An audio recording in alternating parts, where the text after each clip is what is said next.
you? Today I will give you a lesson on the second part of the sonnet, of the Petrarchan sonnet, composed upon Westminster Bridge, written by William Wordsworth. In the previous lesson I told you that William Wordsworth was the worshipper of nature, just like John Keats was the worshipper of beauty. In this poem, the poet tried to explore the vision of his of the city of London in morning.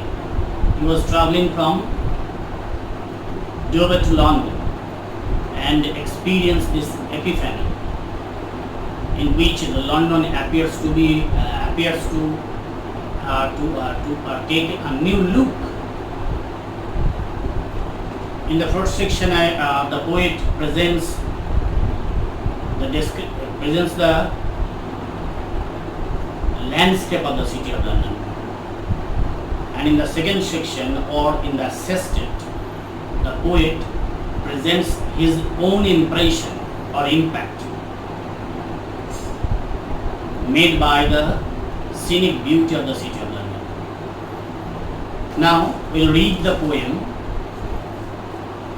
See the second part, or the sestet, last 6 lines, concluding 6 lines of the poem.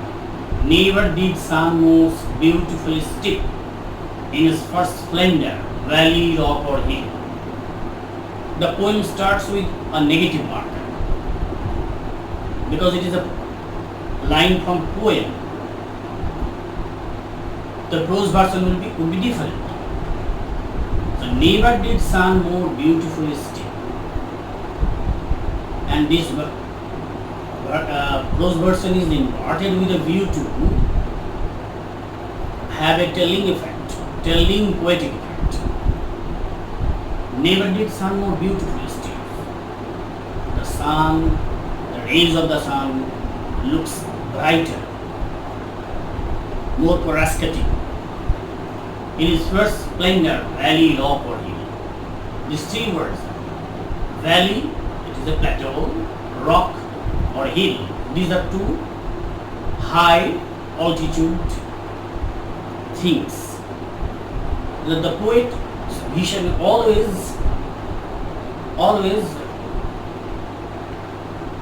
moves from plain to the high.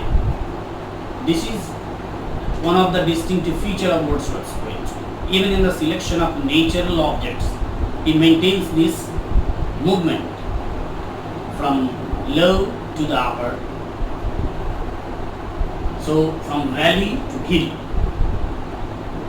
the sun, the rays of the sun makes everything look bright and coruscating, dazzling. Never saw I.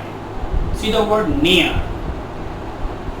He is deleted here for the sake of pronunciation and the rhyme for the scansion. Never saw I, never felt a calm so deep.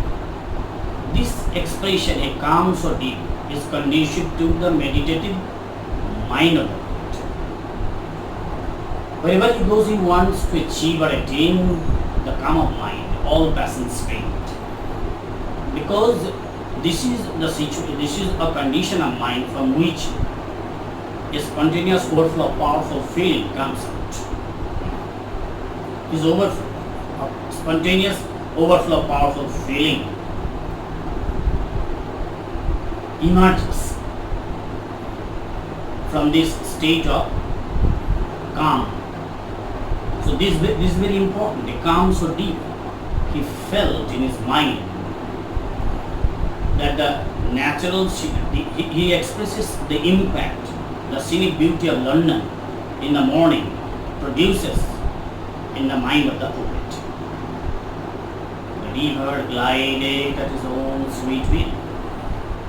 This line is very important because from the rhetorical point of view, here the river has been personified.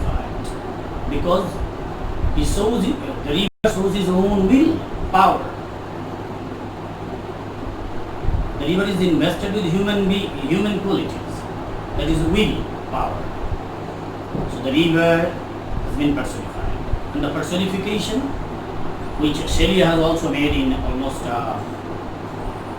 in many of his romantic poems, create a natural myth or a nature myth.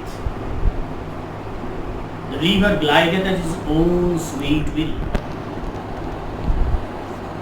Even in the river there is no abstraction. The poet believes in freedom. Even in nature he finds this fine flow of freedom, which he also he's one of the champion of freedom, liberty, fraternity of the French Revolution. So even in the natural objects he was largely influenced by Rousseauistic concept of freedom. So he in the natural object also finds this stamp of independence, stamp of free will or freedom. Dear God.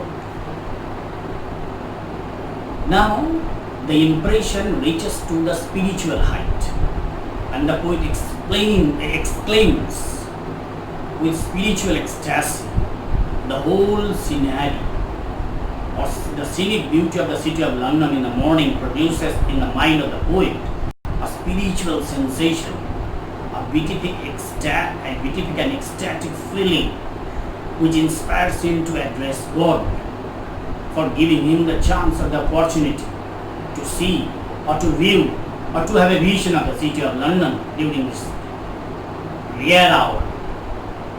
The very houses seem asleep. Again, you see that houses have been personified because they look sleepy. All the houses, because it is just daybreak, dawn, so all the activities were stopped. People were still in their bed. So whole houses, in fact the inhabitants of the houses were sleeping at the time. The whole house appeared to be sleeping. And all that mighty heart is lying still. London is one of the biggest cities in the world. The mighty heart, you see, the mighty heart is actually as the London is the main hub, it's compared to the mind. London is compared to the mind. London is the mighty, it is like a giant. It's lying asleep. Just like Kumbhakar. So the last 6 lines produces or brings up the poet's feeling of ecstasy at the sight of the city of London in the morning. So the entire poem is a Petrarchan sonnet. And I told you in my previous class, the Petrarchan sonnet is divided into 2 sections. But the first part, consisting of 8 lines, is called octave, and the last part, or the concluding part, consisting of 6 lines, is called sestet. This is the conventional traditional sonnet in English literature. It is different from Shakespearean sonnet. We will discuss it later. What is the distinction between the Petrarchan sonnet and the Shakespearean sonnet? That the definite rhyme scheme is there. Rhyme scheme means rhyme ends with this A-B-B-A, C-D, C-D, C-D. This is the traditional rhyme scheme, no variety. So as a sonnet, Petrarchan sonnet, the poem is successful and it reveals the poet's state of ecstasy at the sight of the city of London. This is all about the poem. Now come to the vocabulary. Some important vocabularies are there. Steep means wave or flood, inundate. Splendor, grandeur or radiance. Glided means flows. Dear God is an exclamatory expression. Brings out the poet's state of ecstasy, spiritual ecstasy. Mighty heart, London, the capital of the country and the main hub, is compared to the heart. The very houses seem asleep. Here the houses are personified. The river Thames is also personified as he flows at his own sweet will. So this is all about the poem. Thank you very much for being with me and listening to me carefully. I will request you to attend my next class, which will take place either on Thursday or on Sunday. Just follow the YouTube, my channel, my digital channel, in which I give you. I have already given you the link. And if you have any question in mind, please send it to the comment box. I will try to solve the questions. Thank you very much for me. Stay home.